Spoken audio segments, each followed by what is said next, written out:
If you want this podcast free of ads, follow us now on patreon.com/David McWilliams. To understand the economy, you have to understand human nature. This podcast is powered by Acast. Podcast time. How are you doing there? It's that podcast. I was just listening to John there wheezing across the way. Jesus. Give up those Al Harrys, will you? I will, yeah. No, do. I will, yeah. Do. I will, yeah. Sorry, I'm What else can I say? just worried about John's physical health on the basis. Listen, Mac, I'm a boxer. So I'd watch what you say now. You are a boxer. How's the boxing going? Great. I have to say I love it. Beating the shite out of bags, but I would never get into a ring with that somebody. That wouldn't hit you back. Exactly. Do you want your go? And all that stuff. Anyway, it's podcast time where, I'm looking at this extraordinary sculpted, chiseled creature across here. He's been down boxing. Funny enough week, John, do you know, I've been teaching economics all week in Trinity, and it has been brilliant to go back to teaching, lecturing, reading all the sources. It's been brilliant. It's your natural environment, Mac. I think it probably is. And the class, it was very interesting. So it's an MBA class. So they're early 20s, I'd say 20 to 30. Yeah. Mainly foreigners. Right. And what was really interesting is having their view of Dublin. They love it here. Do they come specifically for the course or for your course? Well, absolutely for my course. The really interesting thing is they said to me, and this is fascinating, that they came to Dublin because of all the international opportunities. That Dublin is on the radar screen because they've got all the tech companies here. They told me, I wasn't so aware of it. They said there's an amazing startup culture here in terms of opportunities, but I wasn't really aware of how good it was. Because the sort of the media attitude as well, we've just got multinationals and nothing else, but there's an amazing startup infrastructure for them. Yeah. All the consultants, all the big, I think what they were basically saying to me, and it's funny because we Irish obviously moan and complain about the place because it's our place, so you have to moan and complain. Well, we're experts at moaning. And there are things to moan about. There are things to fix. But all of them said, and they were for Italians and Spaniards and Germans and Dutch and a whole load of, lots and lots of Indians as well. What they were just saying was that as a city for them, Dublin, and as a country, Ireland, is a place of opportunity. And I was saying, what about the flats? And they said, the flats are really shitty, right? They said, look, it's pathetic and we're paying through the nose, right? Yeah. But they said, but you'll fix that. You will build them eventually. They were just saying, these are things you can fix. But what they were saying was that idea of having a little piece of the global economy in Ireland, and they were contrasting with living in Milan, living in Rome, living in Madrid, like big cities, right? Yeah. Living in Paris. They're saying they don't have those opportunities. And I thought that was something that we probably don't see Ireland through the lens of foreigners. No, of course not. But it's like, it's like when we left back in the 80s. Ireland was a dump at the state. The place was much lighter physically and intellectually when we left. Yes, it was. But we arrived in London, and in fairness, London was brilliant, but it was no great shakes at the same time.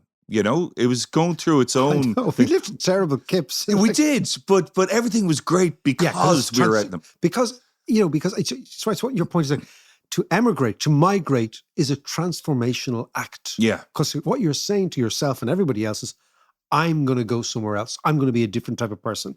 And I found it interesting chatting away to them and listening to them yesterday in Doyle's Bar. Do you know Doyle's Bar? Where's that? I think it's on Westmoreland Street. Oh. Maybe Delir Street, Westmoreland Street, around there. Yeah. Nice little boozer. Anyway, all is good. So how's your life? Life is, we're still alive and kicking, as my mother always says. Well, every time hi, Mom, how's it going? Oh, sure, I'm still alive anyway. You got to love it. The mistress of understatement, Carmel Davis. I've known her for many, many years. What about all the energy stuff? I'm thinking of live energy. We were on the nose last week. Yeah, well, as always. But it's amazing. And we spoke about this a couple of weeks ago with when I filled up the car for, I don't know, several thousand 300 quid. Yeah, exactly. But the price have gone up again. Like it's now $1.98 for a litre of diesel. So I think we are in, John, and we did it last week and we're going to do it again. So we're going to talk about two things this podcast. One is energy and one is the census, which we've just done. and we're going to do a little economic history of the census. Oh, lovely. But let's talk about energy. We are obviously in an energy crisis, the likes of which we probably haven't seen ever, in the sense that 73 was quite different. It was limited to oil. Yeah. Now this is going into every single commodity, number one. And number two, there's a contagion. Maybe it's because financial markets are much more integrated now, but there's a contagion between the price of oil, the price of diesel, the price of food, the price of commodities, the price of wood, the price of steel, every single input. And what it does is it alerts you to the fact that despite all the propaganda from the tech sector, that, tech is cool and the economy is cool, what actually, when you look at the economy, if you want to imagine what the economy smells like, right? Right, okay. And looks like on a Friday afternoon, right? Yeah. The economy looks much more like a mechanic in overalls, Yeah. drinking a large cup of very strong, non-milky tea. Yeah. Tea that you can walk across. Yeah, exactly. And it's dirty. It's a fossil fuel burning engine. Mm. Prior to this energy crisis, you kind of got the impression that it's all about tech and it's all about platforms and it's all about Silicon Valley and Yeah. clean, and it's all about those motorized electric scooters, not the real proper scooter, the electric ones, right? Yeah. It's like, which I love, by the way. but the economy looks more like a filthy mechanic than a clean-cut, be-bearded hipster. Then I'm looking at you with your beard and your man JM with his beard, right? Be-bearded hipsters, okay? It's quite funny. I'll just tell you off air. Well, I was contemplating this discussion and I just had to say hey, JM, what does a hipster wear these days? And it was so loaded, the poor fella. But to come back, You didn't know what a hipster wore even back in your hipster days. Exactly. But let's talk about energy, John, because typically Dublin port has 14 to 16 days supply of diesel. Right. Today, we have 4 days. Right? And it's Wow. not just Dublin. This is the case for all over Western Europe. Well, I was going to 4 say, days, yeah, it must everywhere, be. Yeah, right? yeah. And there was a day 2 weeks ago when Ireland had 1 day. So now Ireland has 4 days supply. There was a day, a couple of weeks ago, we had 1 day. And we managed to get supply of diesel from Wales on an unusually titled ship called the STD Clapham. I jest you not. Both the Clap and the STD are one, right? On the STD Clapham came 3 days supply of diesel. So don't knock the with Clap, some man. soothing cream as well. Yes, exactly. Some penicillin injections as well. Anyway, on the STD Clapham, which is a bizarre name, but that's the name of the ship, came 3 days supply. Ireland uses 870,000 litres of diesel a day. That's our consumption. Right. And sorry, let me stop you there. That's just for driving vehicles or for fueling vehicles, but it's everything. It's like electrical generators. All electric jennies. Everything. Yeah, Okay. jennies, tractors, hauliers, everything that runs on diesel. All the economy runs on diesel. Yeah. Because diesel is cheaper. It's much more fuel efficient. Much more pollutant, but more fuel efficient. Yeah. And we forget Ireland is an island. And an island we're an island with no energy. None at all. Yeah. A little bit of wind, but we've no energy. So we've got to import all our energy. Therefore, it all comes on tankers. We've no pipelines. We've no pipelines to the rest of the world. Yeah. So we're really isolated. And the energy... And we're probably at the bottom of the queue as well for... Completely, because we're small. Yeah. So when the shit happens, and it will happen, we'll talk about this in a minute. At the moment, all our diesel comes from 2 refineries, crude oil refineries, which refine the stuff into diesel, which are based in South Wales, right? And the supply now is incredibly fragile because their supply of crude is predicated on what's going on in Ukraine and Russia, right? And when you get down to having 4 days or 3 days, right? If you make a mistake, if something odd happens, you've got no diesel. None. And if you've no diesel, the economy just stops. And that's the prospect for the next couple of weeks. And if you think about it, at 800,000 litres, right? All you need is a big haulier. So basically, so the prices are going up, as you say. The prices themselves, although classical economists say price reflects where the market clears. No, the price is a signal for everything, right? People react to the price. It's not an objective idea. Yeah. Price They get jittery and they get jittery, they get nervous, and they think, okay, well, if prices keep going up, we're going to bulk buy now. Imagine 4 or 5 big haulage companies, right, which are shipping stuff all around the country. Tomorrow say, look, I think diesel's going to go up to $2.20 a litre from where it is now. Yeah. Now imagine diesel started 12 months ago at about $1.10 a litre. It's now $1.80, $1.90. 198 Yeah. in the So it's gone up by 60, 70%. So if you're a big haulier and you say, do you know what I'm going to do? I'm going to order 10,000 litres today. That means that a forecourt, a garage will be out of stock. Cleared out, yeah. Because of social media. And you've seen the thing in Dublin Airport, right? Yeah, crazy stuff. Because of massive queues. Yeah. But we know there's massive queues. 5 years ago, before social media, we wouldn't know unless the RTE told us. Yeah. Right? The propaganda, the RTE, right? But now in social media, so for example, if I pull up tomorrow and fill up the Vespa for my 14 euros, but let's imagine there's no diesel. Well, it takes petrol, right? Imagine there's no petrol. I'd probably tweet out, I'm at this thing, blah, blah, blah. Suddenly you have, and then somebody else tweets, then you have a panic. Yeah. And what happens is It's like a run on the bank, isn't it? That's exactly like a run on the bank. The same mentality, same psychology behind it. It's the same psychology. So the government back in 2008 kept saying, oh, don't worry, the banks are full of money. Don't worry, even though the money was disappearing all the time. They're full of money until the very last. And exactly the same thing's happening now. But who's responsible for kind of keeping the nation's levels of fuel up? Oh, well done. Have you heard of NORA? Not Nora Barnacle, that we're going to talk about. NORA, the National Oil Reserve Agency. Right.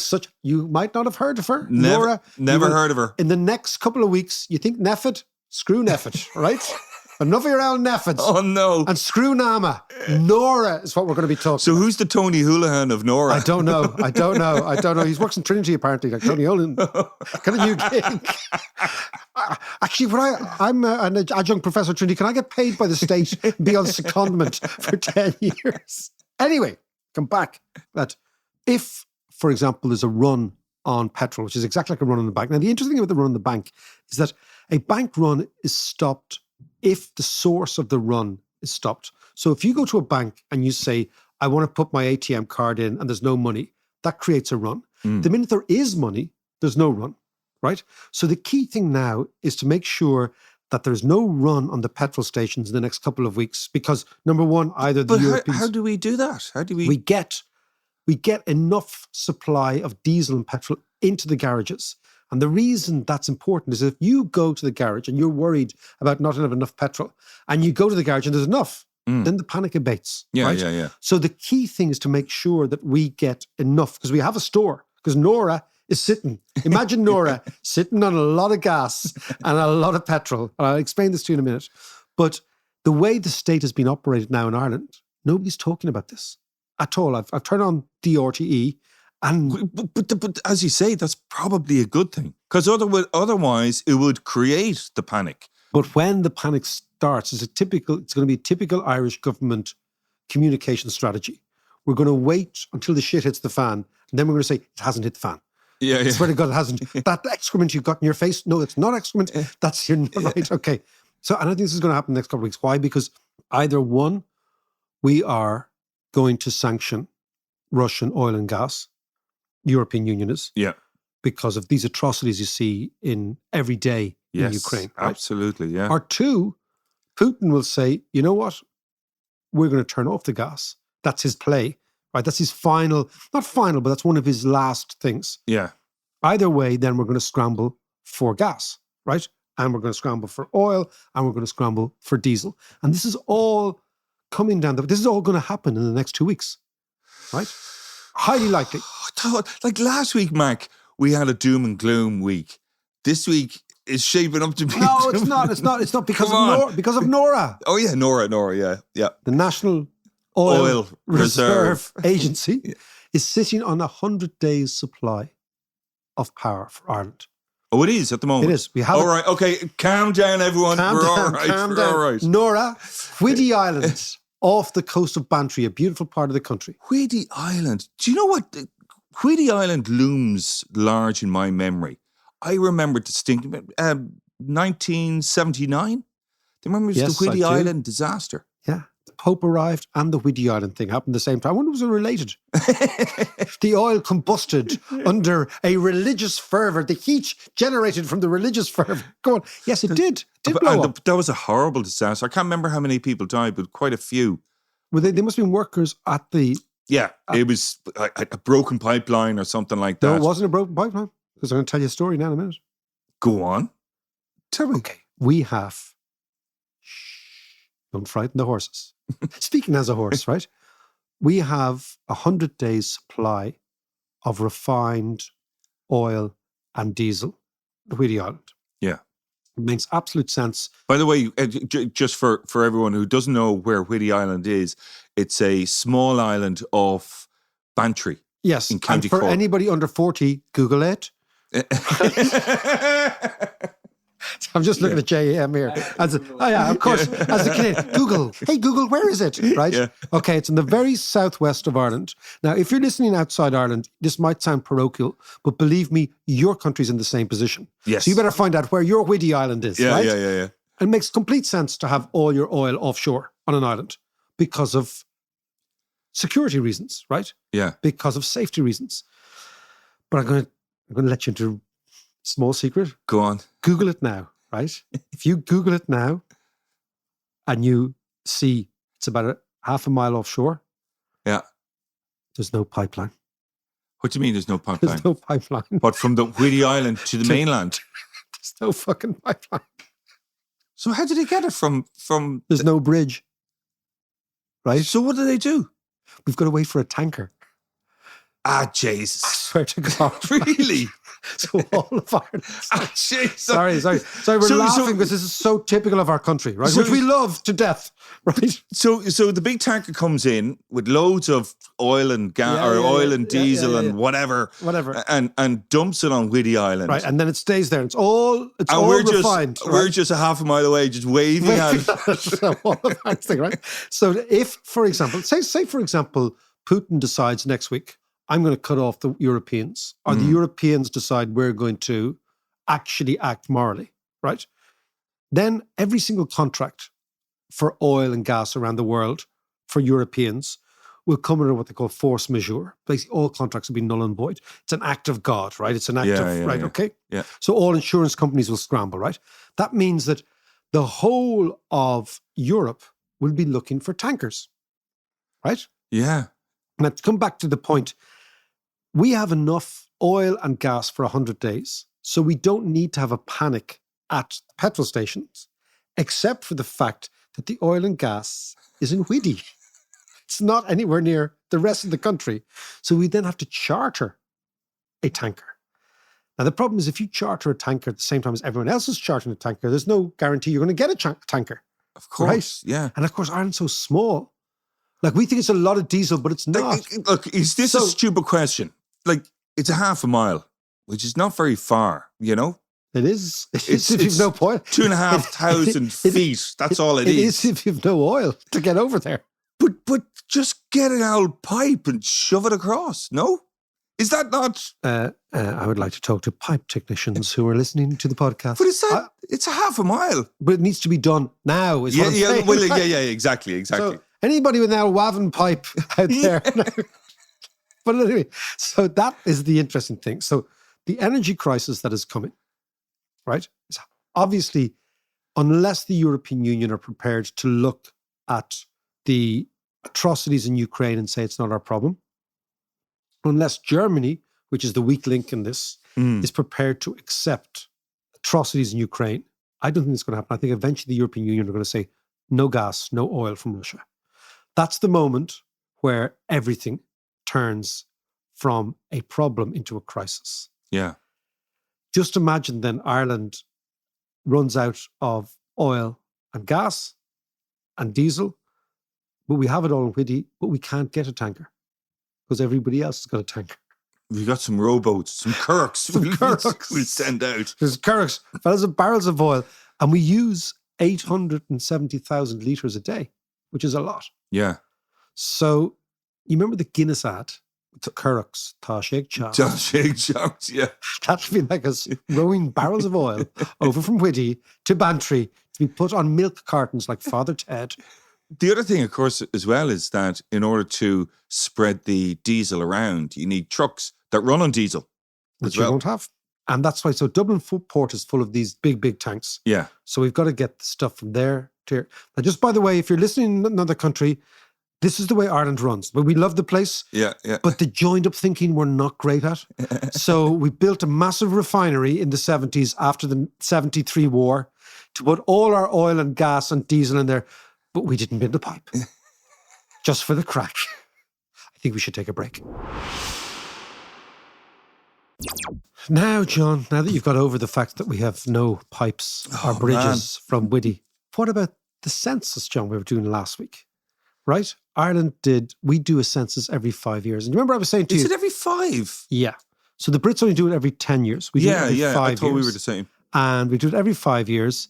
And what is fascinating is the idea, I've always said, is that civilized societies, John, Yes. have good statistics and uncivilized societies have bad statistics. Right. So it's a sign of civilization and sophistication to have good data. Yeah. And I mean, in a world that's driven by data, the foundational data is the census. So I'm going to talk to you about... Well, tell us, the crunching of all those numbers. The crunching of all those numbers, because unless you can measure something, you can't manage it. Yeah. You've no sense of progress. You've no sense of propulsion forward or backward. So you need a sense of where are we now, where we'd like to go. Now, the census comes from the Latin censere, to assess. Yes. And the Romans were extremely good at censuses. And we should know that as... Is that sensai? Could be sensai. It could be sensai. Just go back to my Latin days, you know. Go back to sensai. It could be sensai. The Romans, we should know because we wouldn't have the story of Jesus without the census. Oh? What was Mary and Joseph doing on the donkey? Looking for a bed. Yeah. They were going from Nazareth to Bethlehem. Yeah. Because Josie Joe, who got obviously quite a fright from Mary when she said, I'm up the pole, but it's not yours, but it's God's. Yeah. Which you really don't want someone to say that to you, right? Who did you sleep with? Don't worry, I didn't sleep with anyone. I slept with God, right? Okay. But the reason he was going from Nazareth to Bethlehem was for a census. Right, okay. To be counted. Yeah. And why was he being counted? Because Herod, remember King Herod? I do, yeah. Okay. Yeah. King Herod. Nasty piece of work. Nasty piece of work. And infanticide. He killed children. Yes. And the reason there was a census was Herod wanted to know how many people were in Galilee at the time, right? Doing the Roman instructions to raise taxes. Mm. But the other side of the story was he wanted to kill every firstborn male. Right. Because the Romans got wind that there was going to be some god was emerging as a firstborn male. So our whole foundational myths of religion are based also on the census. So what I'm saying is the census is very deep. I mean, I know when you fill it out, you think, oh, what's this? But it's actually very, very deep in our consciousness. And the first census was in Babylon about 6,000 years ago. Right. And of course, writing comes from the census, right? So you see a co-evolution of numbers and writing at the same time. And lots of people thought, well, writing must have come first because we were writing stories. But no, writing comes, I mean, it's great for accountants, but it's terrible for erudite literary people. But writing actually starts with accountancy. Right. Because it was all about measuring stuff, right? And how do you measure stuff? You have to write it down. You have to note it. Of course. So therefore you have to have a series of letters or something like letters that give you a sense of how many things you have. And that comes from the Babylonians.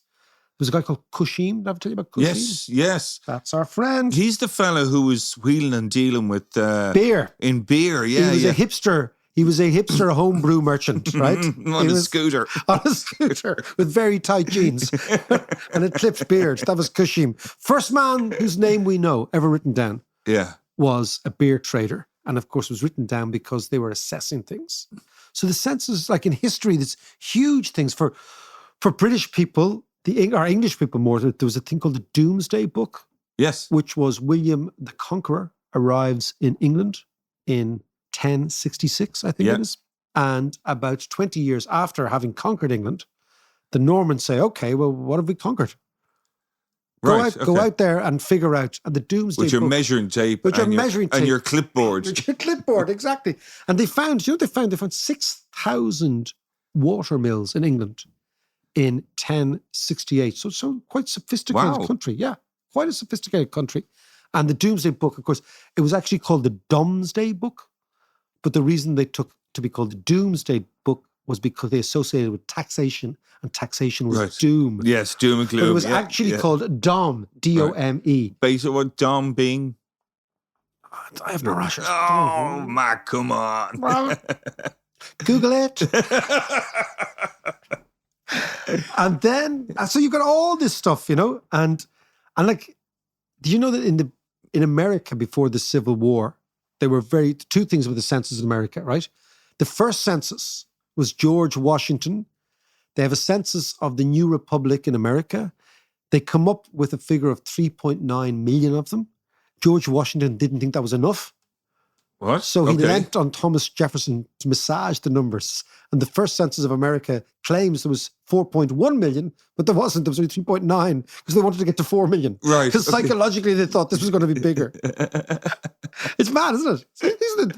And then another crazy thing in the census was that in American censuses, right, in the United States, obviously, there were more slaves than there were free men in the South.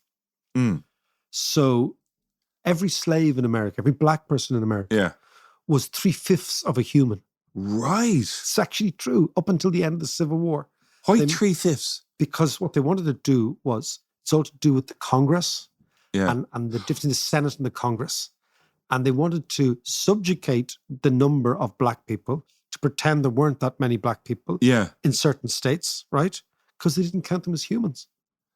That's And if they counted them unbelievable. as humans, those Yeah. states would have got more representation in the Congress. Yeah. So it's kind of mad. Yeah. So Yeah. black people were 3/5 of a human in the first 100 years of American history, despite the fact the American Constitution talks about liberty and equality and the Yeah, rights of yeah, man. yeah. It was the rights of white man, not Yes, black man. Yeah, yeah, of course. So it's all kind of bad. Another mad thing about the census, John, was Sweden, right? Yeah. Now we think of Sweden as a very, very peaceful country. But in the 17th century, Sweden was probably the most aggressive country in Europe. They're fighting wars all the time. Right? Yeah. That's why, for example, in Kiev, they were fighting wars against the Russians. They were fighting wars in St. Petersburg. They were fighting the 30 Years' War. They were fighting everybody. Right? Yeah. They were scrapping everybody. And they decided to have the very first official census of Sweden. And the Swedes thought, Swedish generals and Swedish aristocracy thought there was about 4 million Swedes. They did the census and they proved there was 1 million. And they said, fuck, we better stop fighting. And that's the reason Sweden is neutral. What? Sweden has been neutral since then. So Sweden was an unbelievably aggressive Yeah. country. It became an unbelievably peaceful country, right? So they had an army of whatever A number big of standing army, yeah. right? And they thought, oh, there must be 5 million of us. There's loads of us. Yeah. And then they actually took a census. There was less than 1 million of them. Wow. And they sued for peace with everybody. So they used the census as a defensive mechanism to sue for peace with everyone. And Sweden has never gone to war since. Right. It's quite amazing. Yeah. That So might what change I'm soon. saying to you is the history of census, John, is these are my nerdy things. It's really quite fascinating. And it's all got to do with this idea that when you take good data, when you have good data, you can measure everything, you can have a clear picture of what's going on, and you can actually measure progress in some way. Yeah. You know, because there's no way you can measure progress with... But as an economist, you must go back through all the census data and start extrapolating all sorts of stuff out. Well, you know what I'd absolutely love to? You know, one of the problems in Ireland is William Petty, 1692, the first census ever of Ireland, okay? Oh, okay. And then there were 1.1 million people in Ireland. That went by 1804 to 5.3 million. And then in the famine to about 8.1 million, 1841. Yeah. So we had all this amazing data about Ireland. Wow, that was a huge increase, isn't it? Huge increase. I mean, if we had the same trajectory as the population of Netherlands had, which would be not unreasonable to say without the famine, there'd be over 35 million of us. Oh my God. Oh my God. Imagine all the bridges and pipes you need there. Trying to get a pint at a bar there. 35 million paddies in one island. Okay. Wow. Yeah, really? no, it's amazing. But the problem, one of the problems is that during the Civil War here, when the Free State Army opened up on the IRA guys in the forecourts, Yeah. we lost all our records, all the census data from 1841, 1851, 1861, all did gone. we? So we've lost all that. When you were saying, as an economist, we've lost so much of our data because of that. There was a fire and we lost all our records. Yeah. Which is an extraordinary loss for Irish society because we can't do my nerdy stuff. Go back and say this happens, that happens. Wasn't stuck in a hard drive somewhere. It wasn't stuck in a hard drive. No, it wasn't online. It wasn't in the cloud. But I'll leave you with the last one. Go on. 1941, Pearl Harbor. Japanese attack the Americans. Right? Yeah. There are many, many Japanese people living in America. Yeah. The Japanese people, being very honest, put their ethnicity on the census. And the Americans used the American census And to lock up every single one of them. Yeah, they interned them. That's right. Using the census data.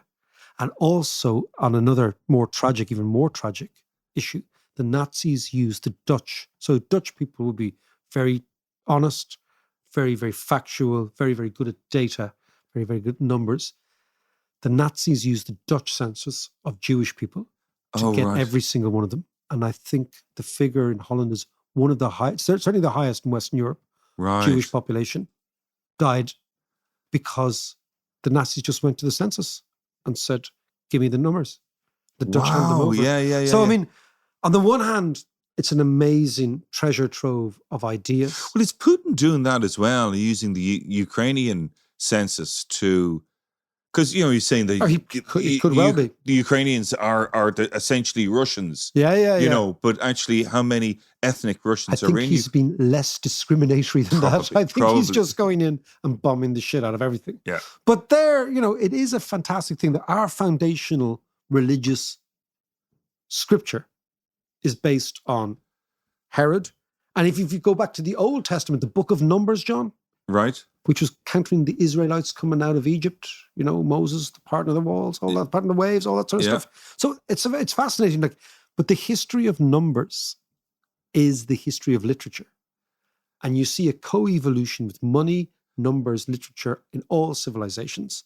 And that's why I know the census might be regarded as bizarre, but when I see it, what I see is not just ticking boxes to tell people how many people live in the house, but I see it as an extraordinary revelatory document that shines a light on a society at a certain moment in time, and therein captures so many values, so mmany ideas, so much information in just one tiny little thing. So if we do a census here every 5 years, how long does it take? Because there's a lot of crunching of numbers there to actually come out with stuff that's useful. Now you have opened that. It wouldn't be Pandora's box, because that's a box of unpleasant things. Yeah. Pleasant things, if there is such a vessel. So how long, John? There are people who wait for everything. Yeah. I wait for the census, and it'll be a couple of months. But don't you worry, I'll keep you informed. I'll put you on the WhatsApp group. Oh, can't wait. The lads' WhatsApp group. What's Macker talking about? Bing! The census numbers are out. I just love all that stuff. What a nerd. See you Thursday. While I have you there, listen, I just want to say thank you so much to all our Patreons who really supported myself and John throughout the last nearly 3 years, man. 3 years, wow. Oh, it's a long time. I thought it only started last week. It's such good crack, though, isn't it? It is. It's like having the dream gig. Thank you very, very much. And if you do want to support us on Patreon, it's patreon.com/David McWilliams. You get ad-free, you get courses, you get chats, you can ask me questions, all sorts of stuff, and you really become part of the gang. So that's patreon.com/David McWilliams. And again, thank you very much.